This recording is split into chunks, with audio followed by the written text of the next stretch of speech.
மும்பையில் 77வது பிறந்தநாள் கொண்டாடிய தனது தாய்க்கு எலான் மஸ்க் பூங்கொத்துக்களை அனுப்பி வாழ்த்து கூறினார்.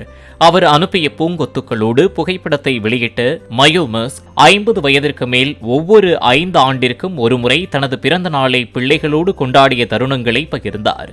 இந்திய பிரதமர் மோடியோடு எலான் மஸ்க் அண்மையில் தொலைபேசியில் பேசிய தகவலையும் பகிர்ந்துள்ளார்.